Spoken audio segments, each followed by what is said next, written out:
देखिए BJP BJP की इतना दम था ही नहीं अच्छा कि बैकवर्ड क्लास का विरोध ले लें। हम ऐसी राजनीति पे थूकते भी नहीं है।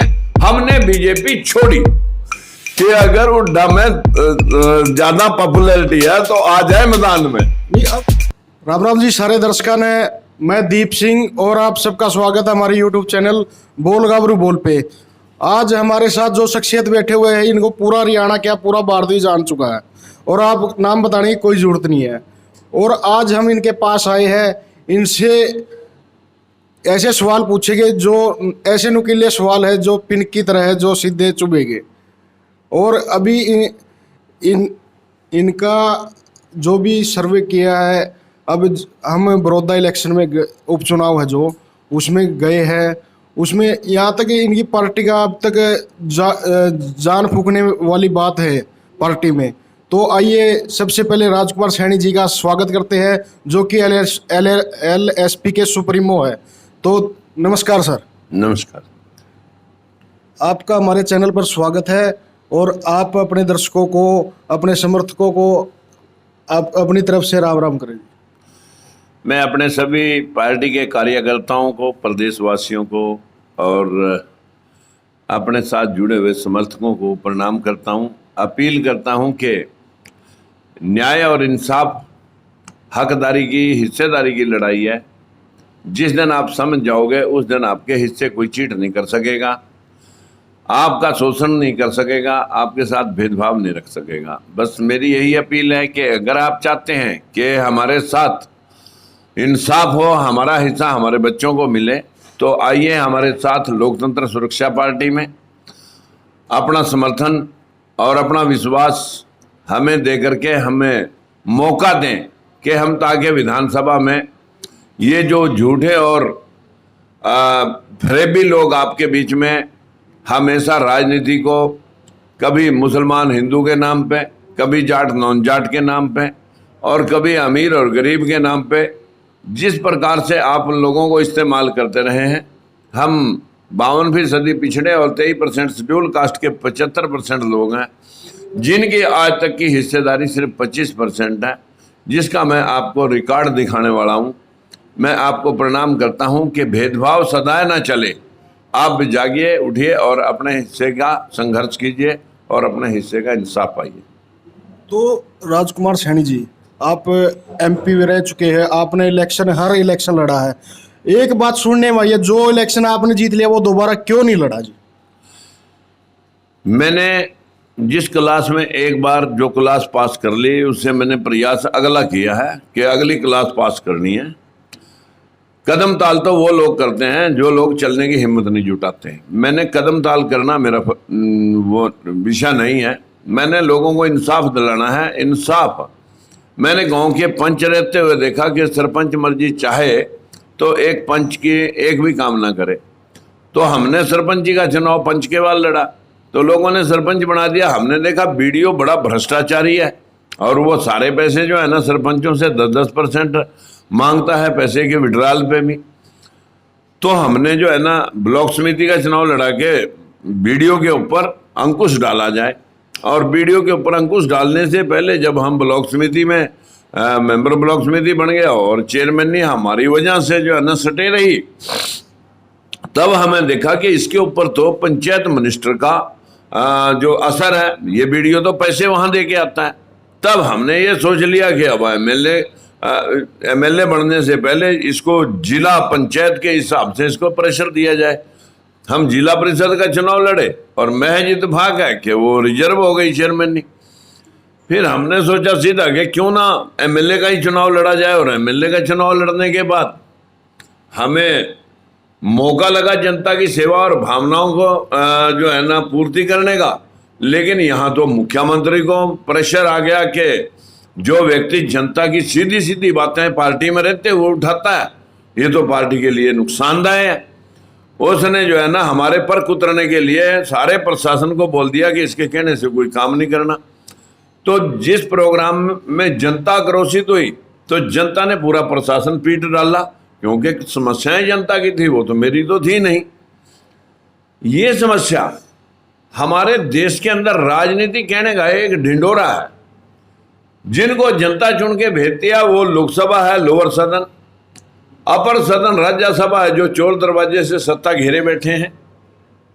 हमें लगता है कि शायद जनता के चुने हुए प्रतिनिधि जनता के लिए फैसला करेंगे, लेकिन यहां तो फैसला कोई और ही कर रहा है।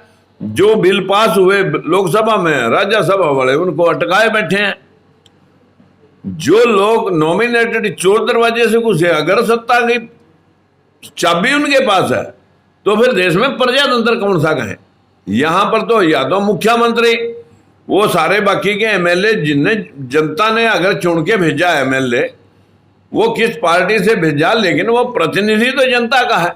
और जनप्रतिनिधि होने के नाते जन समस्याओं से सरकार को परिचित करना, चाहे पक्ष में या विपक्ष में, वो एक प्रतिनिधि का धर्म है। और यही धर्म हमने जब निभाया तो पार्टियों को बहुत बुरा लगा। हमने देखा बंसीलाल को, जब दलित और पिछड़े के 50% आरक्षण के बदले में 20%, 10% भी एससी और बीसी का हिस्सा नहीं मिला, तो हमने बगावत की, पार्टी छोड़नी पड़ी।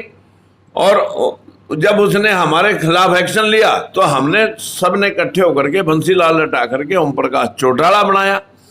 चौटाला भी 3200 जेबीटी टीचर भर्ती करता है और वहां दलित और पिछड़े के साथ वो भी कुठाराघात करता है। जब हमने उसका विरोध किया तो वहां भी पार्टी छोड़नी पड़ी, एमएलएशिप छोड़नी पड़ी, बदकिस्मती मुकदमे झेलने पड़े। और आज ओम प्रकाश चौटाला हमें अंदर करता करता खुद तिहाड़ जेल में बंधा, उसका पूरा परिवार। सत्ता सिर से एक ऐसी समस्या है, अगर कोई मुख्यमंत्री को जन समस्याओं से परिचित कराए तो वो दुश्मन, और अगर प्रशासन को जन समस्याओं से परिचित कराए तो मुख्यमंत्री से सीधे हायर ऑफिसर्स का कनेक्शन होता है, तो वहां उसकी चुगली करके उसे वहां परेशान किया जाए। ये जनप्रतिनिधि जो भी वास्तविक तौर पे जनता के लिए उत्तरदायी तब निभाना चाहता है, उसके रास्ते में बहुत सारी अड़चने हैं। ये अड़चनों से मेरी 3 बार सत्ता चली गई। जो भूपिंदर सिंह हुड्डा ने झूठे कागजों के आधार पर अपने लोगों को 9 राज्यों में आरक्षण की लिस्ट में डलवाया था, उसे सुप्रीम कोर्ट ने खारिज किया। तब हमने ये बात कही थी कि भाई अगर वाकई मतलब जो है ना आरक्षण की जरूरत है चौधरियों को, तो ये आरक्षण अब 100% सभी जातियों को आरक्षित कर देना चाहिए, कि जिससे 100% आरक्षण में कोई भी मुख्यमंत्री किसी भी जाति से बने वो दूसरे के हिस्से को चीट ना कर सके। इस विषय के ऊपर हमने कहा था कि सभी का हिस्सा, सभी जातियों का हिस्सा जातिगत जनसंख्या अनुपात में सबको मिलना चाहिए। हमें आरक्षण की नहीं, हमारे हिस्से की जरूरत है। हमने 5 मुख्यमंत्री बनाए, पांचों ने दलित और पिछड़े के साथ जिस तरह का कुठाराघात भेदभाव किया।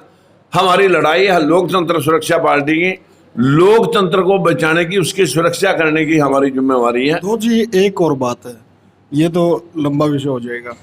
एक आप 2014 में एमपी बने, 2014 में एमपी बनने के बाद आप ही क्यों निशाने पे लिए जाट आरक्षण में? मतलब राजकुमार सैनी है और दूसरी तरफ से यशपाल मलिक है, तो आपको टारगेट क्यों किया गया?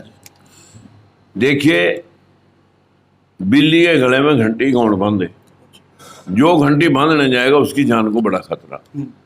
यही चीज थी कि जब मैंने कहा कि आरक्षण चौधरियों को क्यों, ब्राह्मण को, राजपूत को, बनिए को, सभी को फिर आरक्षण क्यों ना हो, और सभी जातियों को आरक्षित कर दो।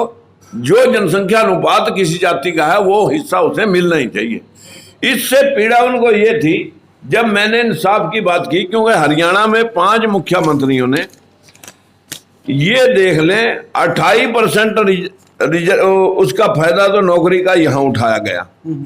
जब सरकार ने बैठ करके विधानसभा में उनको जब पूरा कत्लेआम हुआ, 17 लोग मौत के घाट उतर गए, बैग बढ़ गए, सारे बाजार के बाजार, शहर के शहर जला दिए। उस वक्त डरती हुई बीजेपी ने उनको फिर आरक्षण दिया, जिनको सुप्रीम कोर्ट जवाब दे रहा है। तब हमने पूछा था हाई कोर्ट में रिट करके, किस जात की जनसंख्या कितनी है, नौकरी कितनी? तब ये पेपर सरकार ने हाई कोर्ट में जमा कराए कि 10% लोगों के पास नौकरी ले रहे हैं 50 से 55%, और बाकी के 90% लोगों के पास नौकरी बची 45%। और सबसे ज्यादा बेड़ा गर्क अगर किसी का हुआ वो बैकवर्ड क्लास का हुआ, जिनके पास नौकरी मात्र 11% की हिस्सेदारी बची, 52 लोगों का हिस्सा सिर्फ 11। अब इस भेदभाव का जब हम खुलासा करते हैं, हमारे एमपी एमएलए इसलिए नहीं बोलते हैं कि पार्टियां अगला टिकट काट देंगे, क्योंकि सारा नेतृत्व ऊपरले लोगों का, मैक्सिमम एक ही समाज के लोगों के पास है। कहीं हुड्डा जी बैठे हैं, कहीं धनखड़ जी बैठे हैं, कहीं दुष्यंत जी बैठे हैं, और कहीं पर अभय जी बैठे हैं। सारी पार्टियों का लेखा जोखा एक ही समाज के लोग चला रहे हैं। इसलिए टिकट कटने के भय से लोग इनके साथ हुए भेदभाव को उजागर नहीं करते। अच्छा, जो उजागर करता है उसके खिलाफ। मतलब जी कदे टिकट कट जाए जय तो लोग शम ही नहीं आए, आप शम ही आए। मैं सामने आया, मुझे टिकट कटने का ना डर पहले था ना आज है। तो एक और बात है जी, आप आरक्षण में शम ही आ गए और आ गए नू, दूसरे कांत ये जो यशपाल मलिक था वो शम ही आ गया, तो इसमें शम ही आए पाछा आप पार्टी तो जब भी कौन काटे, आपने न्यारी पार्टी बना ली, फिर उसका बारे में क्या कहना जी आपका? देखिए, बीजेपी की इतना दम था ही नहीं कि बैकवर्ड क्लास का विरोध ले ले। मैंने 17 मार्च 2015 को फैसला आया था, और जब 500-400 लोग बीजेपी को थ्रेट कर रहे थे कि हम सरकार गिरा देंगे, और बीजेपी बैकफुट पे चल के उनको कह रही थी कि हम आपका आरक्षण नहीं हटाएंगे, उस दिन मैंने कहा था कि बीजेपी जो दलित और पिछड़े का नाम लेकर के सत्ता में आई, उसके साथ अगर कोई जाति या भेदभाव या प्रेशर दे रहा है, तो फिर जहां हमारे लोगों का गला कटता हो, हम ऐसी राजनीति पे थूकते भी नहीं है। हमने बीजेपी छोड़ी।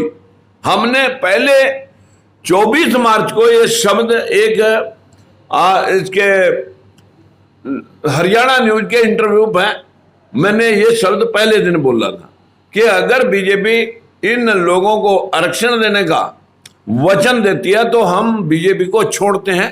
अब वो काम बीजेपी वाला का, वो निकाले ना निकाले, मैं उनके रजिस्टर से जाके अपना नाम मिटा नहीं सकता। मैंने जब टीवी चैनल पे पब्लिकली बोल दिया कि मैंने बीजेपी छोड़ी छोड़ी छोड़ी, लोग बार बार एक ही बात को पूछते हैं, क्या बोला आपने बीजेपी क्यों नहीं छोड़ी? अरे मैं कहा कौन से अदालत में कह गया हूं? वो तो कानून का है जिनके मैं खिलाफ हो बोल रहा, जिन लोगों ने मतलब पार्टी में मेरे को निकालना था, वो तो वो करे ना काम। फिर आपने जी पार्टी बनाई, मैंने पार्टी भी बना ली। हाँ, पार्टी बनाने के बाद भी बीजेपी के पास इतनी हिम्मत नहीं हुई कि राजकुमार सैनी के खिलाफ कोई एक्शन लेगा, उसे पार्टी से निष्कासित कर। जब भी आप पार्टी का काटे को नहीं, पार्टी न्यारी बना ली है, और फिर भी आप पार्टी लिया। हाँ, भी आप काटने को नहीं, फिर भी बीजेपी वाले इसी बात थी आप नुको है या बी टीम है, आपकी बी टीम बना दी, मतलब एलएसपी थी।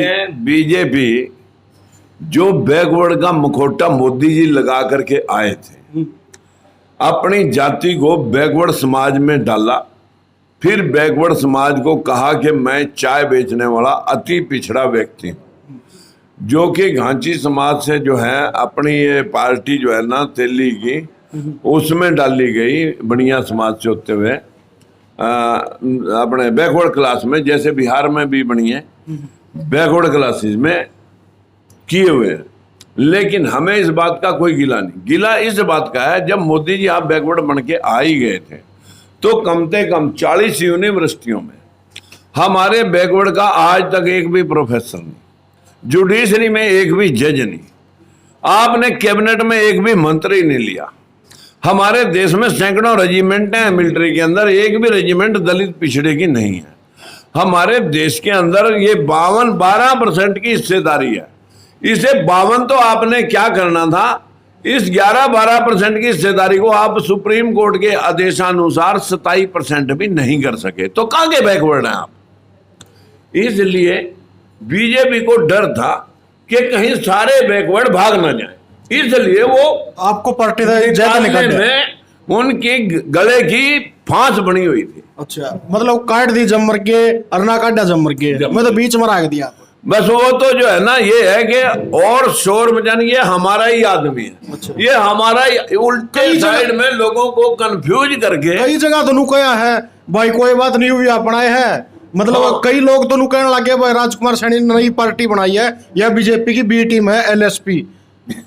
ये कंफ्यूजन तब नहीं, आज भी उड़ा रखा।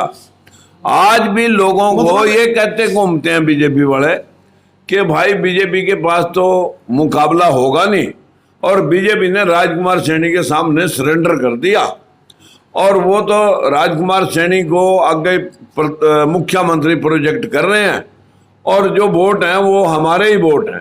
इस तरह के अफवाहें अब से पहले स्टार्ट कर दी हैं। मैं भाइयों से विनती करूंगा, अफवाहों से बचें। बीजेपी इस देश का सर्वनाश करने में जो 55 साल में कांग्रेस ने सर्वनाश किया था, उसका 6 साल में बराबरी करने का प्रयास कर रहे हैं कि हम 6 साल में इतना कर देंगे जितना तुमने 55 साल में मतलब 55 साल बराबर 6 साल। हाँ, 55 साल जैसे मोदी जी कहते थे 60 साल बनाम 60 महीने, उसी तरह मैं कहूंगा कि 55 साल बनाम 55 महीने में इतना काम हो लिया। तो आप इलेक्शन लड़े गुवाहाटी है, आपका एमएलए का इलेक्शन था, उस टाइम पर बीजेपी ने कि मैं मदद करी गए, आपने बीजेपी करी? मैं तो पार्टी बतावा, मैं तो दूसरे नंबर पर आया। अब फिर वो दूसरे राजकुमार को हराने के लिए बीजेपी के प्रधानमंत्री आए, अमित शाह जी होम मिनिस्टर आए, डिफेंस मिनिस्टर राजनाथ जी आए, एचआरडी मिनिस्टर स्मृति ईरानी आई, हेमा मालिनी, फिल्मी एक्टर सन्नी देओल, और खुद मनोहर लाल खट्टर यहाँ तीन बार राउंड लगा के जो है ना रात रह के गया कि भाई मेरी इज्जत का सवाल है। बीजेपी ने राजकुमार को हराने के लिए नहीं जोर लगाया, पूरे बैकवर्ड समाज में से लीडरशिप पैदा ना हो जाए, इसलिए मेरा सर्वनाश बेशक हो जाए, मेरी आंखें चाहे दोनों फूट जाओ पर एक इसकी भी फूट जानी चाहिए। अच्छा, यह बात होगी। या थी। अच्छा, नू सुनने में भी आई है जी, आप दूसरे नंबर पर रहे हो जब गुवाहाटी इलेक्शन था, तो उस टाइम पे ये कांग्रेस वाले ने नू कही है मारी नहीं गिर दे तो इसकी राजकुमार सैनी की तो गिरी हो नहीं, अरे और कोसे घेर दो, आप टक्कर में हो गई। और उस टाइम हर्षिकारा का बयान आया था, मतलब उसने 10-20 दिन पहले नु कह दिया था भाई राजकुमार सैनी करड़ी टक्कर देगा, और वह सच्ची है बात बनी जी। समस्या तो ये है कि जो लोग हरियाणा के अंदर सत्ता का मजा ले रहे हैं, अब उनको किसी भी तरह से दूसरा कोई नेता बर्दाश्त नहीं। अब मनोहर लाल खट्टर के खिलाफ सुबह से लेकर शाम तक जो पॉइजनिंग होती है, वो चौधरी लोगों को सिर्फ इस बात की है कि हमें नहीं कोई और अच्छा लगता।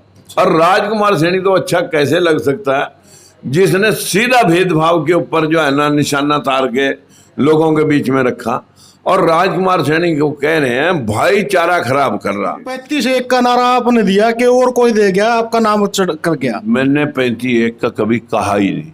अब 34-2 का भी ब्राह्मणों ने और जगदीप तेरे मामे ने उठा दिया था कि राजकुमार सैनी कह रहा कि पहला तो 35-1 थी, 34-2 कर रहा। अच्छा, इसमें जरा देखें इस 100% में कौन सा 35-1 कहा मैंने, जब मैंने कहा कि सभी जातियों को आरक्षित कर दो 100%, ताकि कोई भी नेता कोई भी चीफ मिनिस्टर किसी जाति के साथ ठगी ना कर सके।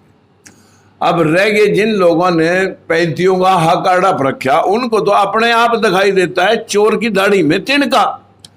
अब उनको पता कि हमने कल्याण ने खा रखा 55% नौकरी, 10% हिस्सा, और 90% लोग और 45% हिस्सा, उन बातों लोगों को तो मिला अपने से आधा, और ये ले गए अपने से 5 गुना। तो वो 35-1 तो यूं लोग अपने आप बना के कह रहे थे। ये बड़ौदा का उपचुनाव है जी, ये बड़ौदा का उपचुनाव में आप खुद इलेक्शन लड़ोगे कि और कोई कैंडिडेट उतारोगे पार्टी का, और कब की घोषणा कर दोगे? सारे पहले आप आए होगा कि और कोई होगा? हमारे प्रदेश अध्यक्ष जी हैं, राष्ट्रीय अध्यक्ष जी हैं, महिला प्रभारी है, राष्ट्रीय प्रभारी और राष्ट्रीय अध्यक्ष जी, सभी मिल करके इसका निर्णय लेंगे हम सारे इलेक्शन लड़ने वाले जो है ना यहाँ पर मौजूद हैं। जिसको हमें लगेगा कि इस आदमी के माध्यम से ये काम किया जाए, 10 रुपए का खर्चा भी है, कोई लोकल कैंडिडेट हमें अच्छे 10 रुपए खर्च करने की हिम्मत जुटाने वाला अगर मिल गया, जो बिके ना, जिस प्रकार से जीत का इलेक्शन में हमारा कैंडिडेट बिक गया था, बिकने वाला ना हो, डिगने वाला ना हो, डरने वाला ना फिर हो। ईशा कैंडिडेट क्यों ले आप जो बिक जाए? अभी हम ये कोशिश कर रहे हैं कि लोकल हमें कोई मजबूत आदमी मिल जाए, लेकिन बहुत सारे लोग हमारे कार्यकर्ता बीच की लाइन में हैं, लेकिन हमें लग रहा है कि बाई इलेक्शन है, इसमें सारे साम दाम दंड भेद लोग बरतेंगे, तो हम भी एक मजबूत सशक्त आदमी उतारेंगे। इसमें कोई मिल गया तो ठीक है, नहीं मैं खुद खड़ा हूँ।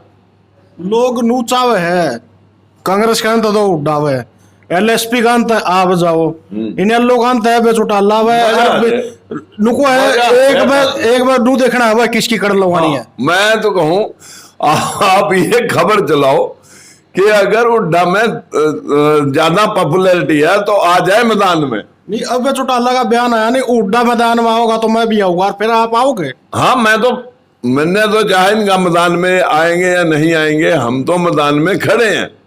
हमारा विषय तो ये है कि अगर उड्डा आ जाए या अबे आ जाए या दुष्यंत खुद आ जाए या उसका पिताश्री कोई और दूसरा कोई उनका जो भाई आ जाए दिग्विजय, तो मजा तो फिर तभी आए इलेक्शन का। हमारा विषय तो सिर्फ इतना ही है कि भी ये सारे लड़े, आप अपनी पॉपुलैरिटी चेक कराएं। तो एक और बात है जी, इब आप इलेक्शन की तैयारी कर रहे हो, जोर शोर ता हंडो हो, इब आप अपनी टक्कर किसी के लिए लाओ हो? बीजेपी के लिए है, मेरी कांग्रेस के लिए है, मेरी बीएसपी के लिए है, आपकी एलएसपी पार्टी गई। जो लोग नूरा कुश्ती लड़ रहे हैं, सत्ता जिनके जेब में रही है, उनके साथ गुरु गोविंद सिंह ने कहा था 1.25 लाख से 1 लड़ाऊं, चिड़िया से मैं बाज लड़ाऊं। हम इनके खिलाफ जो है ना चिड़िया भी लड़ा सकते हैं, जो ये बड़े बाज हैं, और हमें तो ये चिड़िया ही मान रहे हैं, तो चिड़िया भी लड़ेगी। अब रहेगी, बाज के सामने चिड़िया की हैसियत तो नहीं होती, लेकिन जिस प्रकार से आखिरी दम तक लड़ागे, जिस प्रकार से जो चींटियां होती हैं और केंचुआ और दूसरे सांप सपोलिए उन चींटियों को खाते रहते हैं, लेकिन जब वो चींटियां सारी चिपक जाती हैं और काट जाती हैं तो वो सपोलिया भी मर जाता है और उसको वो चींटियां उठा के ले जाती हैं। फिर जो उनको बख्शता नहीं, उनको चींटियां लास्ट में उठा ले जाती हैं। भाई हमारे पास तो चींटियां हैं, ये चींटियां अगर कोबरे के मुकाबले डटी तो ये बताएंगे कि कोबरे जो है ना कोई मैंने नहीं रखेंगे अगर चींटियां काटना शुरू करगी। तो एक और बात है जी, इब आखिरी सवाल अपना नू है, विरोध वाले आपने वोट क्यों देवा है और एक सीट तो आप के कर दोगे, ये बताओ। आपने बहुत अच्छा सवाल किया। मैं बड़ौदा के सभी निवासियों को एक अपील की है कि भाई मित्रों, अगर मैं जीतता हूं तो मैं बीजेपी की सरकार गिरा नहीं सकता, और बीजेपी जीतती है तो उनकी तो सरकार बनी बनाई है, अगर हारती है तो गिरती नहीं, और कांग्रेस अगर जीतती है तो कांग्रेस की बनती नहीं। तो भाई एक बार, हर बार आपने इन बड़े बड़े पार्टी सत्ताधारियों को वोटें देके देखी हैं और आपको मिला कुछ नहीं। कम से कम इनके कपड़े उतरवाने के लिए विधानसभा में जब आप मेरे को भेज देंगे, मैं पूरे प्रदेश के लोगों को इनकी करतूत बताऊंगा कि बताएं कितने % ओबीसी को, कितने % एसटी को आपने नौकरी दी अपने अपने कार्यकाल में। इनकी विधानसभा में कही हुई बात घर घर और बच्चे बच्चे को करतूत का पता लग जाए आने वाले 2024 में, ताकि हम आपको इंसाफ दिला सकें। इसलिए मैंने कहा कि भाई अगर बड़ पैदा करना है तो परवरिश आज से करनी पड़ेगी, ताकि आप सारे उसकी छाया में बैठ। यो इलेक्शन जिताओ और फिर 2024 वाले तो सारे जिताओ। मैं आपको यह भी बता दूंगा कि राजकुमार के भय में ये लोग इनके रुके हुए काम भी सारे इसलिए करेंगे कि कहीं ये आगे भी ना जीते। जिस प्रकार से जींद इलेक्शन में जी फोर्थ क्लास की 1830 मतलब कल्ले जींद हल्के में 1800 फोर्थ क्लास के लोग कल्ले हल्के के अंदर राजकुमार सैनी को काटने के लिए एससी और बीसी के लोग लगाए थे। ये प्रेशर है, जैसे कुकर के अंदर दाल 15 मिनट में पक जाती है प्रेशर में, और वैसे घंटे में नहीं पकती। अगर इन लोगों ने प्रेशर क्रिएट किया तो इनके पसीने छूट जाएंगे और इनको अपनी औकात का पता लग जाएगा कि आने वाला समय अब तुम्हारा नहीं है, और दबाव में ये लोगों के काम भी करेंगे। अब एक आखिरी सवाल है जी हमारा, इबनू बताओ आखिरी टाइम में किसी पार्टी ने समर्थन तो दे इब लोग आपके गिला लाग कर आखिरी टाइम पर आप जुआ घेर जो। मैं जीतने के बाद नहीं इनको समर्थन देना, हारने से पहला तो मतलब ही क्या है। मैं जीतने के बाद में इनको किसी को समर्थन ना दूंगा। अच्छा, मतलब एक ला रहना है। मैंने तो इनके जो कपड़े हैं वो जो द्रौपदी वाला चीरहरण है ना, इन नेताओं का विधानसभा में अगर पहुंच गया तो इनका चीरहरण करना है। अच्छा, बस इनको ये बताना कि तुम्हारे अंदर क्या है और बाहर जुबान पे क्या है। भाषण है 5 लोगों पे, किसानों पे, दलितों पे, पिछड़ों पे, दलितों, पिछड़ों, किसानों, मजदूरों और बेरोजगारों, ये 5 वर्गों पे भाषण है सारी पार्टियों का। तो और इन्हीं के ऊपर कुठाराघात रोज होता है। दलितों का हिस्सा 13%, बैकवर्डों का 12%, और जो सत्ताधारी रहे वो ले रहे 10% के बदले में 55%। इसका खुलासा करना ही मेरा मेन ध्येय है। ईब बड़ौदा इलेक्शन में आप सबसे पहले कैंडिडेट अपना तार दोगे के सप्ताह आखिरी में होगा, नू बताओ पहले बाजी कौन मारेगा? अब मैंने ये तो देखना नहीं कौन आएगा कौन नहीं आएगा। आप अपनी पार्टी आप सारे पहले अपने नहीं भाई, पार्टियां तो ये देखती हैं कौन आएगा कौन नहीं आएगा, लेकिन हमारा जब मूवमेंट हम चला रहे हैं, हम एक राउंड लगाते हैं हल्के में। जिस दिन हमारा तीसरा राउंड पूरा हो गया, चौथा राउंड जिस दिन हम पूरा कर लेंगे वो हम 8-7 दिन के अंदर कवर कर लेंगे। नॉमिनेशन की आखिरी डेट से पहले हम अपना नॉमिनेशन फाइल कर देंगे। तो धन्यवाद सर। नमस्कार करता हूं सभी दर्शकों को, प्रार्थना करता हूं कि मुझे एक मौका भ्रष्टाचारियों का, चोरों का, फरेबियों का चीर हरण करने के लिए, इनको नंगा करने के लिए मुझे एक मौका दें। मित्रों, यदि वास्तविकता और सच्चाई आप तक पहुंच जाए तो ताकि आप आगा हो सकें, और अगर आपने ये डिसीजन लिया कि लोकतंत्र सुरक्षा पार्टी के उम्मीदवार को जिताया तो ये उस प्रेशर में आपकी खिचड़ी पका भी जाएंगे। मेरी आपसे हाथ जोड़कर विनती है कि 73 साल आपको लुटते हुए हो गए। हर बार आप कहते हैं कि भाई वोट खराब जाएगी, भाई का वोट ठीक जाए या खराब जाए, एक बार आप अपनी वोट डालना सीखिए ताकि भविष्य में हम आपके हिस्से का रोजगार आपके बच्चों को दिला सकें। नमस्कार। तो धन्यवाद सर। ये थे राजकुमार सैनी जी, LSP सुप्रीमो। तो अब देखते हैं बड़ौदा इलेक्शन में अब इनकी क्या रणनीति रहेगी और कैसे ये अब चुनाव का प्रचार करेंगे और कैसे चुनाव को लड़कर दिखाएंगे। तो देखते रहिए दोस्तों।